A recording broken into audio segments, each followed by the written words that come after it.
नमस्कार, आप सभी का स्वागत है हमारी खास पेशकश में। आईपीओ में बुल रन यानी कि बाजार में लगातार जो तेजी है और उस तेजी का फायदा साफ तौर पे प्राइमरी मार्केट में भी देखने को मिल रहा है। एक अच्छी तेजी ना केवल सेकेंडरी बाजार में देखने को मिली है बल्कि कई कंपनियों के आईपीओ आए, आईपीओ को एक अच्छा सब्सक्रिप्शन मिला और उसके बाद से उनकी एक बेहतर लिस्टिंग भी होते हुए दिखाई पड़ी। निवेशकों ने ना केवल सेकेंडरी मार्केट में रिटर्न बनाया बल्कि प्राइमरी मार्केट के अंदर भी उनको अच्छा पैसा मिलता हुआ दिखाई पड़ा। लेकिन ये बुल रन क्या जारी रहेगा आगे? और जो कंपनियां अपने रकम जुटाने जा रही हैं और जो कंपनी अपना आईपीओ लेकर आ रही हैं, क्या उसी तरह का प्रीमियम उन्हें भी मिलेगा या उसी तरह की लिस्टिंग की उम्मीद वहां पर भी लगाई जा सकती है? इस पर हम खास चर्चा करने वाले हैं। दो जानकार मौजूद होंगे हमारे साथ। मिस्टर प्रणव हल्दिया हैं, एमडी प्राइम डेटाबेस ग्रुप के, और साथ साथ मिस्टर राजेश अग्रवाल मौजूद होंगे, head of research AUM capital के। मिस्टर हल्दिया, सबसे पहला सवाल तो आप ही से होगा क्योंकि मार्केट्स में जिस तरह की तेजी देखी गई है, ट्रेंड भी स्ट्रांग है और ट्रेंड के साथ साथ कई कंपनियां जो कि अपना आईपीओ लेकर आई। आपको लगता है कि आईपीओ जो 2016 में हमने एक गोल्डन पीरियड देखा आईपीओ मार्केट का, वो आगे भी कैरी फॉरवर्ड होगा 2017 में?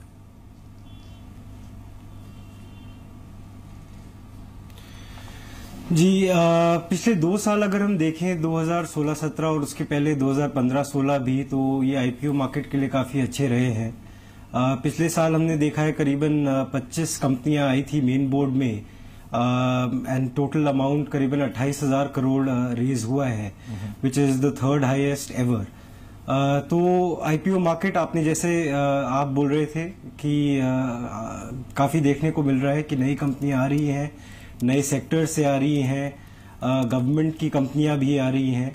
एंड 2017-18 की हम बात करें तो बहुत अच्छी पाइपलाइन बनी हुई है। ऑलरेडी करीबन 18 कंपनियां हैं जिनके पास सेबी का अप्रूवल है। उनमें से 2 तो हम जानते हैं कि अभी इसी महीने में लॉन्च होने वाले हैं। उसके अलावा 16 और कंपनियां हैं जिनके पास सेबी का अप्रूवल है, who are looking to raise रफली 15,000 करोड़। एंड इसके अलावा 6 और कंपनियां हैं जिन्होंने सेबी के लिए में अप्लाई कर रखा है अप्रूवल के लिए। करीबन 15,000 करोड़ वहां से भी एस्टिमेटेड अमाउंट है। उसमें ऑफ कोर्स जैसे हमने पहले भी डिस्कस किया हुआ है कि एनएसई का उसमें सबसे बड़ा आईपीओ है जिसका अनुमान है कि करीबन 10,000 करोड़ वहां से आएगा। तो बहुत अच्छी पाइपलाइन ऑलरेडी बनी हुई है। कई तरह की कंपनियां हैं, डिफरेंट सेक्टर्स से कंपनियां हैं। इन सारी कंपनियों में अगर हम देखें तो एक प्राइवेट इक्विटी और वेंचर कैपिटल इन्वेस्टर्स की प्रेजेंस भी है, अच्छे गवर्नेंस स्टैंडर्ड्स हैं, अच्छी परफॉर्मेंस है, तो अच्छी एक पाइपलाइन बनी हुई है as far as private sector is concern. इसके अलावा अगर हम गवर्नमेंट सेक्टर में भी देखें और जो पब्लिक सेक्टर एंटरप्राइजेस की हम बात करते हैं तो वहां पे भी हमें काफी पॉजिटिव इंटेंट दिख रहा है गवर्नमेंट का। ऑलरेडी काफी अनाउंसमेंट्स हुए हैं कि करीबन ऐसी 105 कंपनियां हैं जो प्रॉफिट मेकिंग है और जो अनलिस्टेड हैं। तो गवर्नमेंट ने ये अनाउंस करा है कि अगले 1-2 साल में इन सब कंपनियों को मार्केट में लाया जाए। तो ये बहुत अच्छी एक पाइपलाइन यहां से भी आएगी। इसके अलावा अगर मैं पब्लिक मार्केट में देखूं तो जो गवर्नमेंट की ऑलरेडी लिस्टेड कंपनियां हैं, एक और जो सेबी का रिक्वायरमेंट था कि इन सारी कंपनीज में गवर्नमेंट की शेयर होल्डिंग 75% तक आए, तो उस डाइल्यूशन के चलते हुए भी करीबन 20-25 हजार करोड़ मार्केट में रेज होगा। तो मेरे ख्याल से ये सब चीजें अगर हम मिला के देखें, इसके अलावा इंश्योरेंस सेक्टर है, रेलवे सेक्टर है, इन सबको हम मिला के देखें तो 2017-18 के बहुत अच्छी पाइपलाइन बन रही है। मिस्टर हल्दी, एक चीज ये भी है कि गवर्नमेंट ने 72,000 करोड़ रुपए का एक विनिवेश लक्ष्य रखा हुआ है। इससे ही ये स्कोप खुल जाता है कि शायद प्रॉफिट मेकिंग पीएसयूज जो हैं उनके आईपीओ भी जल्द आते हुए दिखाई पड़े। इसको लेकर आप क्या व्यू रखते हैं? और दूसरा, जो एग्जिस्टिंग कंपनीज हैं उनके लिए भी गवर्नमेंट स्टेक सेल कर रही है थ्रू ईटीएफ्स इधर या फिर ओएफएस के जरिए। उन कंपनीज को लेकर आपका व्यू क्या है? क्या उनमें पैसा डालना चाहिए या फिर पिक एंड चूज करना चाहिए जो अपकमिंग कंपनीज है पीएसयू स्पेस में?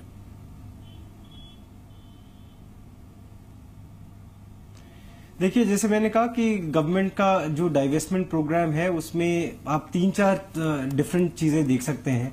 एक तो जो 100-110 कंपनियां हैं जो अनलिस्टेड हैं, जो प्रॉफिट मेकिंग है, जो अगले 1-2 साल में हम देखेंगे मार्केट में आएंगी। दूसरा, आपने जैसा कहा कि ओएफएस की कंपनियां हैं, करीबन हम जैसे जानते हैं कि करीबन 45 सीपीएसईज हैं जो लिस्टेड हैं। इन सब कंपनीज में गवर्नमेंट की शेयर होल्डिंग 75% तक आनी है। तो इससे चलते हुए जैसे मैंने कहा कि 20-25 हजार करोड़ यहां से आएगा। इसके अलावा हमने जैसे पिछले 1-2 साल में देखा है कि सीपीएसई ईटीएफ्स आए हैं जो गवर्नमेंट ने यूज करे हैं, और भी कई स्ट्रेटेजिक सेल्स हैं जो लाइंड अप है, तो जो गवर्नमेंट ने डाइवेस्टमेंट का टारगेट रखा है 72,000 करोड़ का, इन सारी 3-4 जो तरीके हैं इन सबसे मीट होने का अनुमान है। एंड ये सारी ही जो आपका दूसरा सवाल था कि ये निवेशकों के लिए कैसा रहेगा, ये सारी कंपनियां जो है they all are represent a good investment proposition for investors. हम जैसे जानते हैं कि जितनी भी सीपीएसईज हैं ये बहुत सालों से इस्टेब्लिश्ड है, जिस भी सेक्टर्स में है they operate primarily as virtual monopolies. आपका कॉर्पोरेट गवर्नेंस का कुछ कंसर्न नहीं है बिकॉज यहाँ पे प्रमोटर तो गवर्नमेंट ऑफ इंडिया है। तो ये सारी कंपनीज हैं, चाहे अनलिस्टेड हो या जो ऑलरेडी लिस्टेड भी हैं जिसमें ओएफएस आने का अंदेशा है, ये सारे अच्छे इन्वेस्टमेंट प्रोस्पेक्ट्स हैं इन्वेस्टर्स। जी मिस्टर हल्दिया, एक चीज़ और है कि रिसेंटली जो ट्रेंड देखने को मिला है, कई फिनेंशियल वर्ल्ड में स्पेशली बहुत अच्छा शेपअप हो रहा है प्राइमरी मार्केट के तौर पे। बीएससी का आईपीओ आया, पहला जो पहली general insurance company ICICI Lombard, ICICI prudential, उसका भी इंश्योरेंस आया। अब आईसीआईसीआई लोम्बार्ड की बात है, एएमसी बिजनेस के आईपीओज आने शुरू हो रहे हैं, एनएससी अपना आईपीओ ला रहा है, सीडीएसएल के आईपीओ आने वाले हैं। तो इस पूरे स्पेस के अंदर एकाएक जो आईपीओ की लाइनअप है वो काफ़ी स्ट्रांग हो गया है। इस स्पेस पे पर्टिकुलरली जो आईपीओज आ रहे हैं उन पर आपका व्यू क्या है?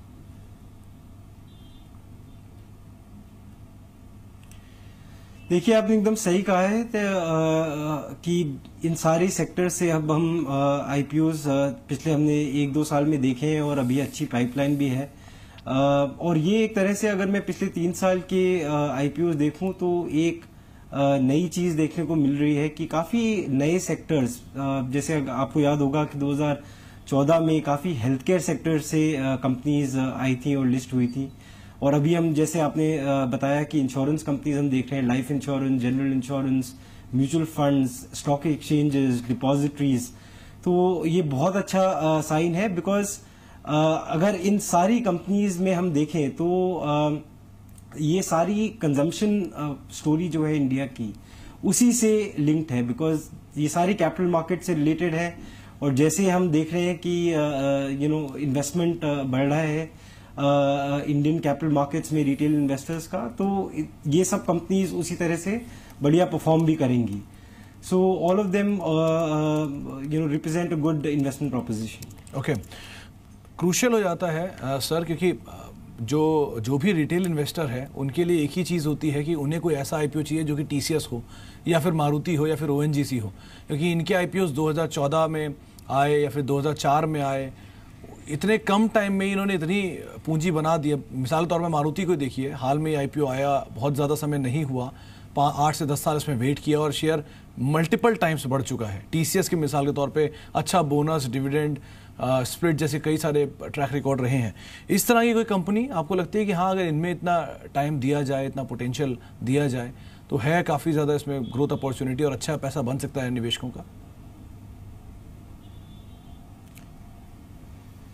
देखिए, मैं किसी स्पेसिफिक कंपनी पे तो कमेंट नहीं करूंगा, बट जो चीजें देखनी चाहिए रिटेल इन्वेस्टर को किसी भी आईपीओ में इन्वेस्ट करने के पहले, वो 3-4 मेन चीजें हैं। एक, अगर आपको दिखता है कि उस कंपनी में प्रायर इंस्टीट्यूशनल इन्वेस्टर्स रहे हैं, private equity funds, venture capital funds, तो उससे एक कंफर्ट फैक्टर मिलता है, क्योंकि एक हद तक उन लोगों ने भी अपनी ड्यू डिलिजेंस करी हुई है कंपनी पे। दूसरा जो है वो गवर्नेंस स्टैंडर्ड्स हैं कंपनी के, तो जो प्रमोटर है उनका क्या ट्रैक रिकॉर्ड है, उन्होंने पहले भी कोई कंपनी फ्लोट करी है, उसकी क्या परफॉर्मेंस रही है।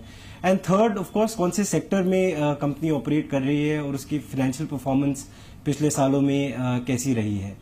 आप देखेंगे कि जितनी भी कंपनियां अभी आईपीओ पाइपलाइन में है, पिछले 3-4 साल उनकी परफॉर्मेंस अच्छी रही होगी, because these are all linked to the consumer story, जैसे मैंने पहले भी कहा, and they're all performing well. So these 3-4 things retail investors have to look at before investing into an IPO. जी, राजेश अग्रवाल भी हमारे साथ मौजूद हैं, head of research AUM capital के। राजेश, सवाल शुरुआत आपसे उसी से ही सवाल से करेंगे जो मैंने भी मिस्टर हल्दिया से पूछा था कि कोई अपॉर्चुनिटी आपको दिख रही है ऐसी मार्केट में, क्योंकि जो आईपीओज कुछ समय पहले आए, जैसे मिसाल के तौर पर मारुति हुआ, ओएनजीसी हुआ, या फिर TCS हुआ, इनके IPO तो बहुत समय नहीं हुआ, लेकिन एक जोरदार रिटर्न जरूर दिया इन्होंने निवेशकों को। ऐसी अपॉर्चुनिटी हाल के किसी IPO में, हाल की किसी कंपनी में या आने वाली किसी कंपनी में आपको दिखती है जिसमें बहुत पोटेंशियल बाकी हो? मिसाल के तौर पर DMart है, BSC है, ICICI प्रूडेंशियल है, ऐसी कोई कंपनी आपको लगता है इनमें है कुछ दम जो कई साल होल्ड करें तो अच्छा क्वांटम में मुनाफा आएगा?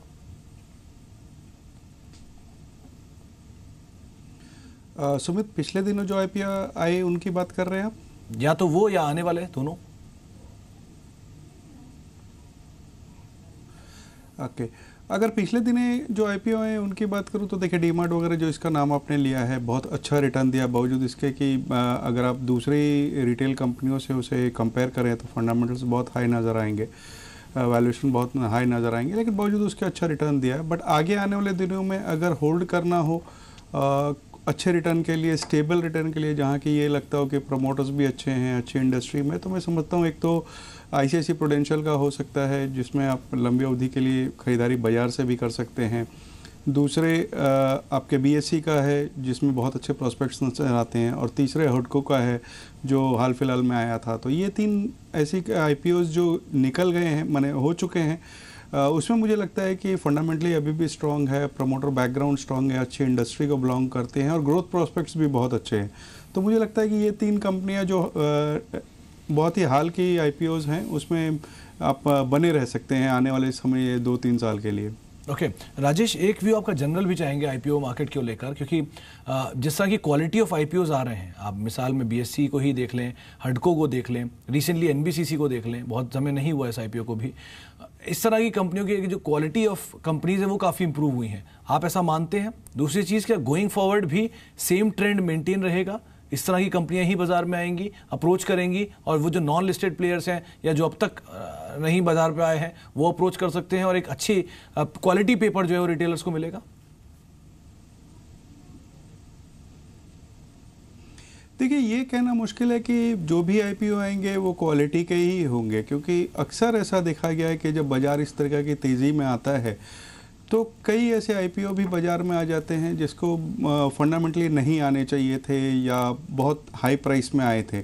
तो ये निवेशकों को अपना विश्लेषण करना पड़ेगा कि वो कहाँ पैसा लगा रहे हैं और किस मोटिव से लगा रहे हैं। फॉर एग्जांपल, कई निवेशक IPO निवेशक ऐसे हैं जो सिर्फ फ्लिपिंग के लिए लगाते हैं, उनका यही टारगेट रहता है कि लिस्टिंग के दिन ही बेच के निकलना है, तो वो एक जुदा मसला है। लेकिन जहां आप निवेश के लिए लगा रहे हैं तो आपको सोचना पड़ता है कि किस इंडस्ट्री में है, प्रोमोटर बैकग्राउंड क्या है, पिछले 4-5 साल से उनका कामकाज कैसे चल रहा था, या आगे आने वाले दिनों में प्रोस्पेक्ट्स क्या हैं, ये सब चीज़ देख कर लगाना चाहिए। तो एज ए होल ये कहना कि खाली अच्छे पेपर्स आएंगे या बुरे पेपर्स आएंगे कहना मुश्किल है, आपको अपना सिलेक्शन खुद करना पड़ेगा। ओके मिस्टर हल्दिया, एक चीज़ जो क्रूशियल है वो ये कि रिटेल पार्टिसिपेशन काफ़ी बड़ा है सभी IPOs के अंदर। अगर आप रिसेंट ट्रेंड देखें तो रिटेल का पार्टिसिपेशन भी अच्छा आता हुआ दिखाई पड़ा है, और इंस्टीट्यूशन तरफ से वैसे ही काफ़ी बेहतर IPO में रिस्पॉन्स रहा है, क्योंकि कई लोग जो रिटेलर पार्टिसिपेट कर भी रहे हैं वो अभी भी अपनी इक्विटीज़ को होल्ड कर रहे हैं। मिसाल के तौर पर महानगर गैस हुआ, RBL बैंक हुआ, ये कुछ ऐसे नाम हैं जिस पे अभी भी रिटेल पार्टिसिपेशन काफ़ी है। इन चीज़ों को देखते हुए आपको लगता है कंटिन्यू करेगा गोइंग फॉरवर्ड जो रिटेल पार्टिसिपेशन, और शायद बढ़े ही आगे चल के?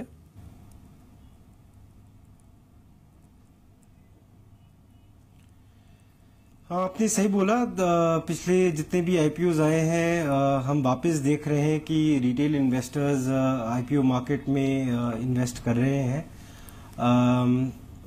मेरे ख्याल से इस बुल रन में एक और चीज़ जो हमें देखने को मिली है is a lot of maturity from retail investors. तो जैसे आपने कहा कि ये 2-3 काउंटर्स हैं वहाँ पे रिटेल बने हुए हैं, वैसे ही हम देख रहे हैं कि रिटेल म्यूचुअल फंड रूट से भी आ रहे हैं।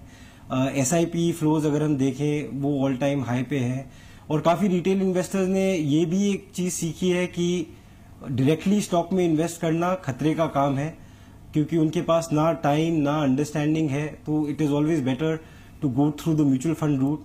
एंड इसी के चलते हुए हम ये भी देख रहे हैं कि म्यूचुअल फंड्स जो है वो IPO स्पेसिफिक स्कीम्स लॉन्च।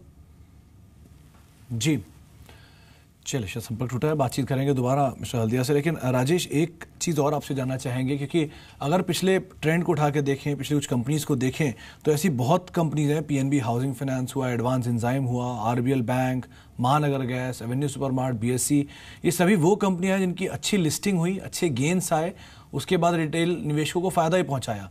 इनमें से कोई ऐसी कंपनी जिसको आपको लगता है कि हाँ, ये वो कंपनियां हैं जिन्होंने अच्छा गेन दिया है, अच्छे क्रेडेंशियल हैं इनके, और ये आगे भी होल्ड किए जा सकते हैं, पोटेंशियल अपसाइड काफ़ी बाकी है इनके अंदर, किसी पे आप बाय या होल्ड की राय रखते हो?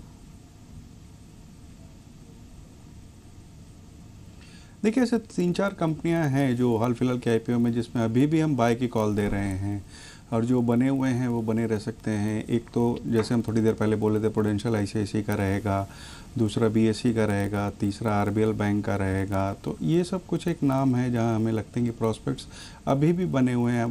हालांकि आईपीओ प्राइस से थोड़े बड़े हुए हैं, लेकिन उसके बावजूद हमें लगता है कि आने वाले दिनों में एक अच्छा प्रॉस्पेक्ट्स इनमें बिल्कुल बनता है। ओके और साथ साथ जो अपकमिंग आईपीओस हैं उसकी लिस्ट भी काफ़ी बड़ी है कि हडको जैसी कंपनियों के आईपीओ आने वाले हैं। माफ़ी, हडको कह रहा हूँ, सीडीएसएल जैसी कंपनियों के जो आईपीओस हैं वो आने वाले हैं। एनएससी एक और बड़ा नाम है जो कि एक बड़ा आईपीओ लेकर आ सकता है। इस तरह के आईपीओस पर आप क्या व्यू रखते हैं राजेश?